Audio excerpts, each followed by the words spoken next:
E aí, pessoal, e voltou o assunto reforços. Isso mesmo, se fala em um meia central, um volante meia, um homem para espelhar Bitelo, e esse nome surgiu forte nesta sexta-feira e nós vamos falar sobre isso. Até porque também conseguimos informações lá de BH. César Cidade Dias falando de Grêmio aqui no YouTube, papo de gremista para gremista. Mas antes, Ativo, parceiro deste espaço, Ativo.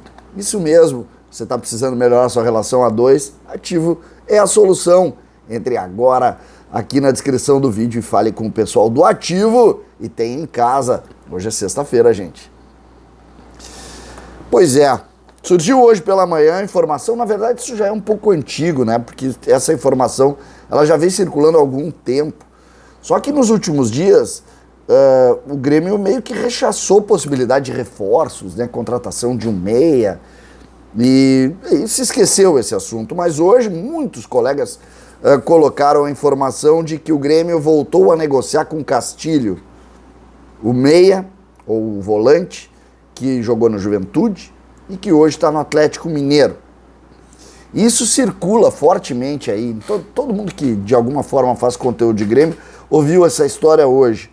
Eu vi, desde o início do ano, o próprio Denis Abraão já havia confirmado que esse era um jogador que estava no radar, mas aí ele voltou ele teria mais espaço no Atlético. O Rodrigo Caetano disse que o técnico lá, o Mohamed, iria utilizá-lo, acabou não confirmando, o jogador não está atuando muito, e o assunto voltou à tona. Quem é esse jogador? Para quem não conhece, é um volante, jovem ainda, circulou, jogou no Mirassol, jogou no Atlético Mineiro, jogou no Confiança, foi muito bem no Juventude e voltou para o Atlético para tentar jogar lá.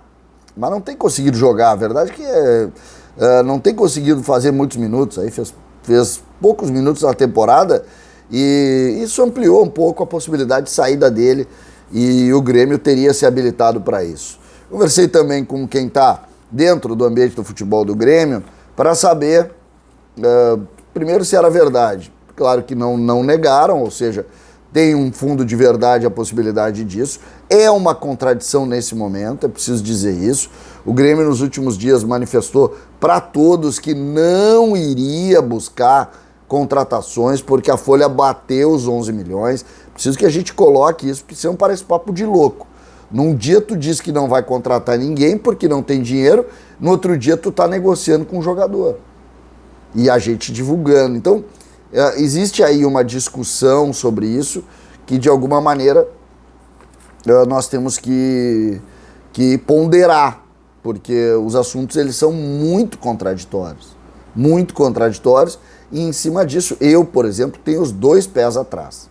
Os dois pés atrás. Eu não me agrada muito a ideia de que um dia funciona de um jeito, no outro dia funciona de um jeito completamente diferente, e mesmo sabendo que hoje o departamento de futebol vive sim um momento de altíssima pressão. Não vejo com naturalidade nenhuma negociação do futebol depois do sinal vermelho que deu, ou o sinal amarelo, melhor dizendo, que deu o presidente Romildo Bolzan a partir da entrevista que fez no caso Fernando Henrique. E do jeito que foi. Então eu não vejo naturalidade assim. Vamos pensar em planejamento. Planejamento não tem, né? Mas vamos pensar aí em reforçar aqui ou ali. Sobre a característica, o que seria isso? Seria um homem para espelhar o Bitelo, né? Para tu ter o corredor pela esquerda, ter o corredor pela direita, talvez voltando para o 4-1-4-1. É um jogador que tem aí uma contribuição que não é alta, mas também pisa na área e faz gols, é jovem ainda, é a idade do Bitelo. Tem a idade do Bitelo. Então tem um contrato com o Atlético até dezembro de 25, ou seja, viria para um empréstimo para o Grêmio com passe fixado, talvez, alguma coisa nessa linha, não vejo muito diferente disso, não consigo ver muito diferente disso, mas do ponto de vista técnico, talvez seja um reforço importante para o Grêmio, sim. Aquela característica ali, o Grêmio não está conseguindo compor. O Grêmio, quando passou para o 4-2-3-1, matou um pouco o Bitelo, né? Jogou o Bitelo mais para trás. O Bitelo que vinha bem naquele 4-1-4-1, fez grandes partidas. e depois perdeu um pouco de rendimento. Talvez com um jogador como esse poderia fazer. A minha discussão é anterior ao jogador, é anterior ao nome, mesmo que entenda que é sim um bom jogador e é um jogador que agregaria dentro da atual régua do Grêmio. E também comporia a ideia de jogar até o final do ano, tão somente aqui, partindo para um outro objetivo. O Grêmio que não está ainda planejando 23, o Grêmio está tentando remediar e tapar as feridas com curativos leves, apenas superficiais, para fugir da Série B, para voltar à Série A. Me parece que neste ponto fecha um pouco essa ideia do Castilho, fecha um pouco a ideia do que o Grêmio quer. O fato de ser jovem surpreende um pouco mais, porque o Grêmio tem optado, dentro até das suas escolhas, por jogadores mais cascudos, mas esse circulou, jogou campeonatos importantes e tal, tem uma casca diferente de outros meninos que a gente tem notado e tem visto. Eu acho importante sempre que a gente saliente aqui a ideia de dar opções ao técnico Roger, e essa seria apenas mais uma opção. Eu tenho uma convicção de que o trabalho do Grêmio neste momento deveria ser melhor com as peças que tem. Deveria ser melhor.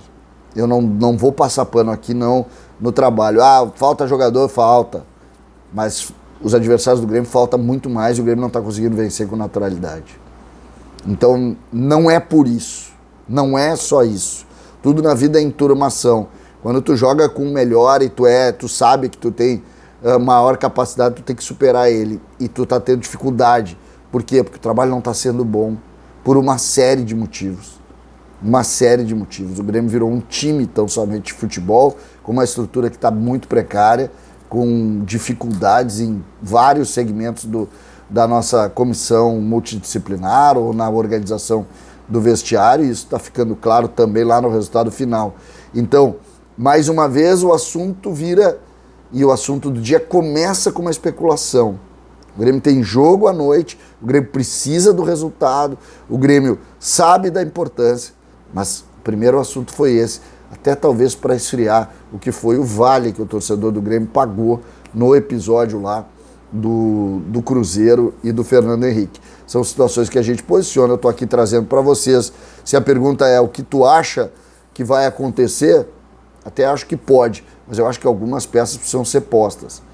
Algumas peças precisam ser postas. Uma delas é exatamente a pressão em cima do departamento de futebol. Será que tem toda essa naturalidade para estar discutindo isso?